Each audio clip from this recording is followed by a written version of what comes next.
자, 그러면 이제 이러한 그걸 알기 전에 우리가 신재생 에너지에 대한 얘기를 잠깐 해보죠. 자, 신에너지가 있고 재생에너지가 있어요. 자, 그러면 재생에너지라는 것은 뭐냐 그러면 가만 놔둬도 리사이클링이 되는 거예요. 그럼 신에너지는 한 번 써버리면 죽어버리는 거죠. 그래서 일반적으로 화석연료는 신에너지예요. 그럼 신에너지에서 제일 먼저 하는 게 뭐야? 천연가스, LPG. LPG 차량 있잖아요. 그죠? 석탄도 깰 거고, 석유, 휘발유, 이런 거 다 내겠죠. 그래서 이제 이런 놈을 이용을 해서 하는데, 자, 원자력? 이것은 이제 신재생 에너지하고, 요것도 뭐 재생에너지 쪽이에요. 아니죠. 이것은 신에너지죠. 이쪽은 또. 재생에너지라는 것은 뭐야? 대체 에너지죠. 그래서 풍력, 뭐, 이런 것들은 풍력이나 태양광은 내가 지구가 뭐 없어지지 않느냐. 계속 바람은 불 거고. 그러면 계속 전기분해에 의해서 이제 내가 뭔가 사이클을 만들어낼 수 있다는 거죠. 자, 그러면 이제 무슨 얘기냐? 그러면 여기서는 우리가 하는 것은 이런 선재생 에너지가 아니라 뭐죠? 연료전지죠. 연료전지. 퓨어셀. 퓨어셀에서 키포인트는 다 뭐냐? 그러면 키포인트는 뭐냐? 그러면 수소를 어떻게 집진해서 땡길 것인지. 그럼 풍력이나 이런 전기적인 막 이런 기분에서 H2O에서 내가 뭐만 빼내. 그렇죠. H만 빼내서 여기다 집진을 탱크 안에 넣어서 스택 안에 집어넣어서 뭐야 탱크를 만든다 이런 얘기죠.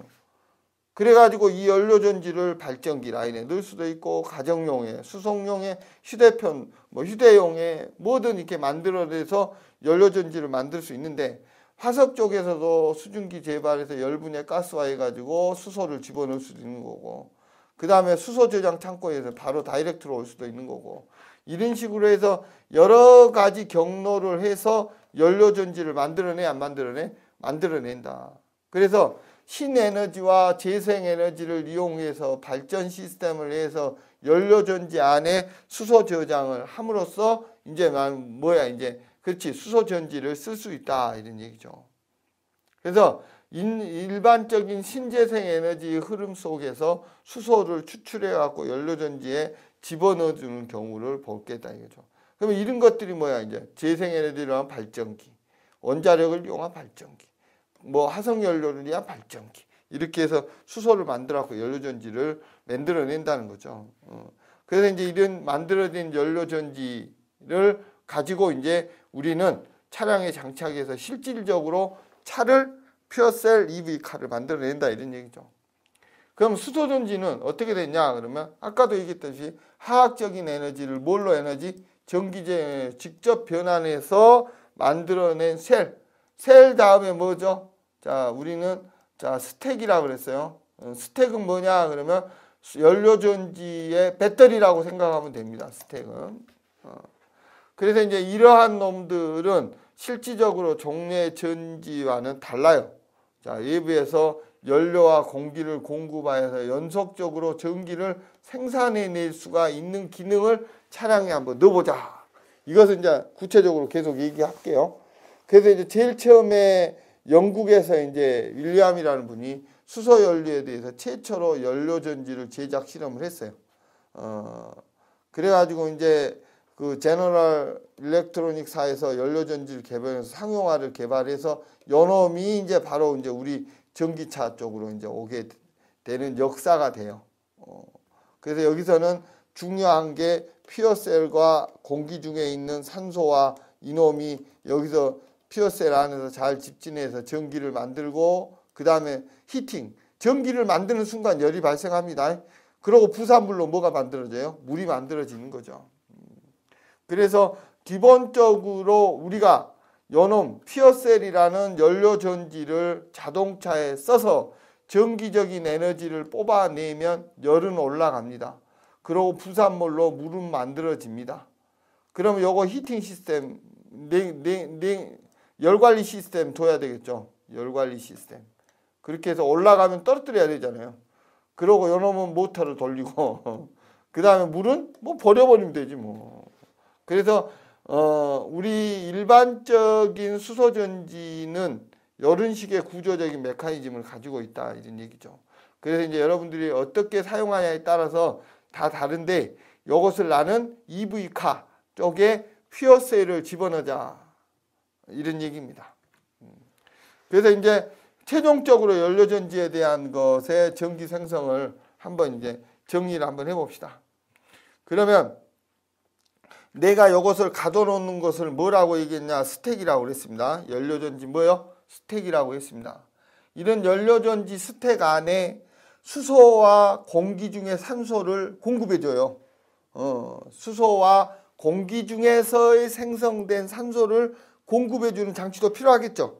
그렇죠. 공급해주는 장치가 필요하죠. 그러면 외부에서 수소와 공기를 공급해주는 장치에 의해서 공급을 해준답니다.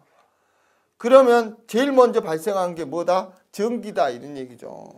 전기. 그러면 이 전기가 이동함으로써 내가 뭐야?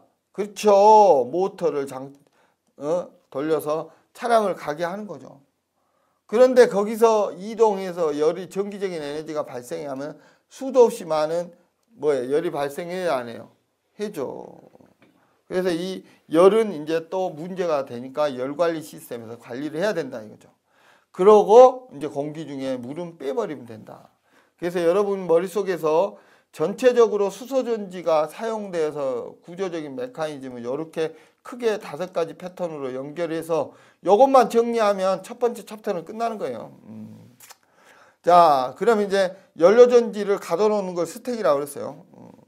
그래서 여기서 가장 중요한 게 전지에서 개념은 첫 번째, 수소이온을 이동시키는 공급해주는 기술.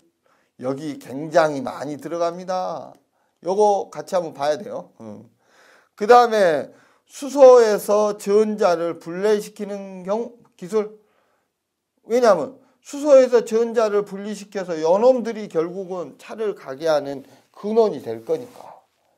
그 다음에 수소이온, 전자, 산소를 결합한다는 것은 방전시켜진다는 거죠.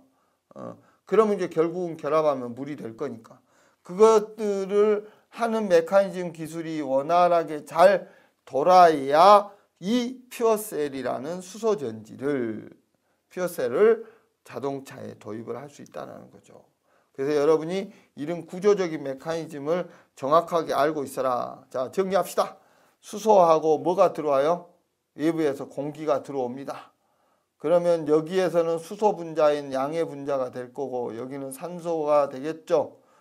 이렇게 맞춰지죠. 그놈에 의해서 전기분해에 의해서 전기적인 일렉트로닉 에너지원, 전기가 만들어질 거고 만들어져서 블라블라 하다 보면 열 발생할 거고 그럼 만들어지다 보면 지들끼리 결합해서 H2O라는 뭘 만들어요? 물을 만들 거다 이런 얘기죠.